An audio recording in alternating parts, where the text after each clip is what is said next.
esteemed colleagues and partners, it is a great honor to welcome you to this pivotal briefing session on strengthening diplomacy and international cooperation to support inclusive politics pillar of the Somali National Transformation Plan, NTP 2025-2029.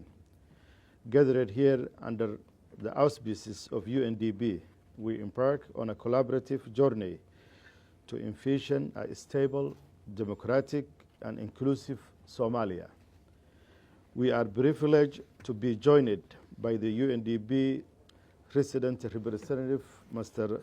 Lionel Lawrence, along with representatives from all UN agencies, esteemed ambassadors, government officials. Today marks a crucial step in reinforcing the role of the Ministry of Foreign Affairs and International Cooperation in driving transformative change through effective diplomacy, regional integration, and robust international partnerships. During this session, we will explore the strategic pathways identified in the NTP consultations, fostering dialogue on how to align our diplomatic priorities with both national and international aspirations. I would like to take a moment to acknowledge the recent successful mediation between Somalia and Ethiopia, facilitated by Ankara and led by His Excellency Recep Tayyip Erdogan, the President of Turkey. Together, we will delve into important themes: institutional capacity building, inclusive diplomacy, and the enhancement of development partnerships. Our collective goal is to enhance the capacity. Our collective goal is to enhance the policy, legal framework, and institutional capacities essential for fulfilling Somalia's regional and international commitments. Somalia is evolving like never before, empowering its people with the principle of one person, one vote, a cornerstone that every Somali citizen eagerly awaits. For many, particularly from my generation, this democratic crisis is unprecedented as we look forward to witnessing the historic event in 2026. While parts of Somalia have embraced this change, the upcoming national election in 2026 with local election in 2025, we will test our collective resolve. Our international partners share in our excitement as they witness a nation once labeled a failed state transition into a democratic society where citizens will cast their votes for the first time since 1969.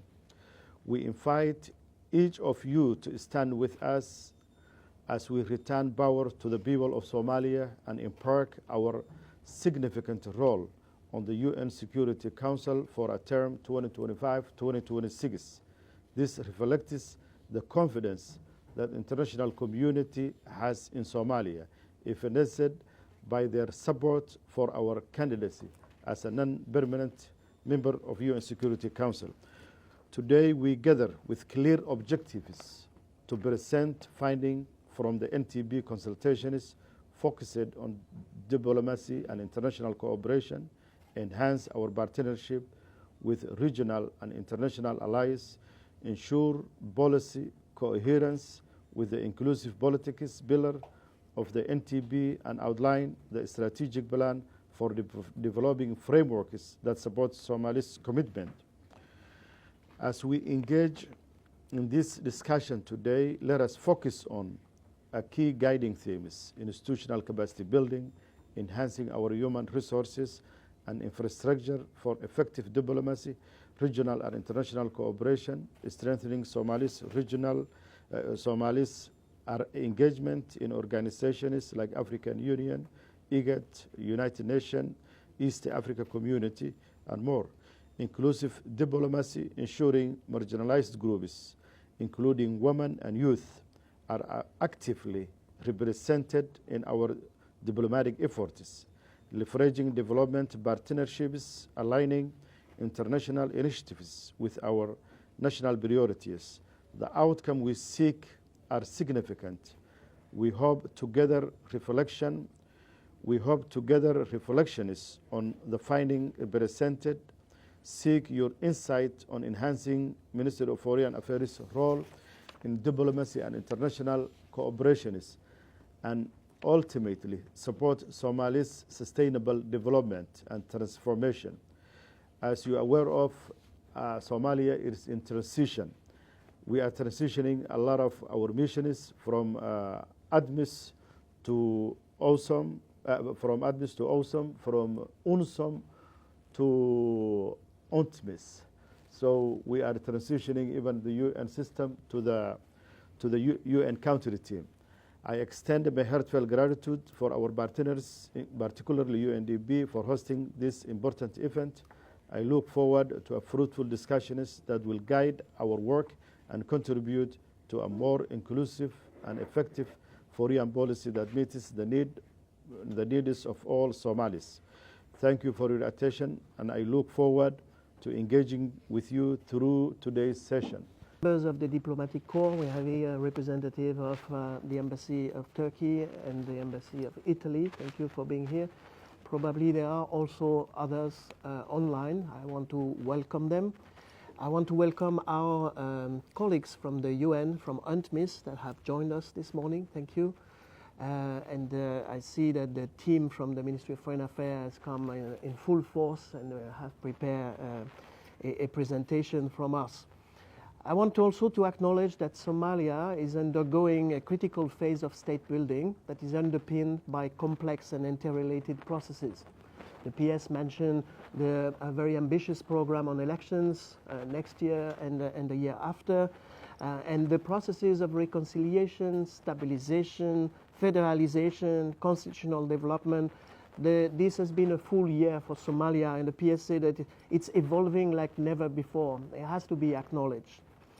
I want also to acknowledge that strengthening diplomacy and international cooperation is one of the key strategic orientations that are necessary to support Somalia's transformations agenda, sustainable development, and also to change the narrative about Somalia. You were talking about this, PS, in your opening remark. How do we change the narrative from a country that we talk about only when there are conflicts or climate change dramatic events? There is a more positive trajectory for Somalia, and in the past year or so, a number of key achievements have been realized. You mentioned the fact that the country has accessed the East Africa community, the membership in the UN Security Council next year. But of course, before that, the graduation point for the heavily indebted poor countries initiative, HIPEC, and also the lifting of the UN arms embargo. The participation of Somalia in the East Africa community in particular opens space for the country's positive trajectory in economic and political development and progress. The PS also mentioned the UN Security Council Resolution 2753 that has endorsed the transition from UNSOM to UNTMIS, from UNTMIS to the UN country team. And in that resolution, there is an emphasis on a number of priorities to work alongside the government. One person, one vote elections is one of them. Completion of the constitutional review process and the implementation of the National Transformation Plan. All of those will require very active diplomatic engagement. So this engagement will demand capacity strengthening and further collaboration, and this will also demand a reinvigorated cooperation at regional and international level, inclusive diplomacy, partnership, and also coherent strategic policy and legal frameworks. A word about the National Transformation Plan process. We know that such a process works when there is buy-in and an inclusive process, And what has happened in the past few months at the hangar, with the leadership of the government, bringing hundreds of people to discuss the issues of Somalia, to identify local solutions and pathways to address those key issues. We have to congratulate Somalia for ensuring such an inclusive process, and I know that your ministry has also played a key role. So I want to welcome you here and looking forward to the discussion.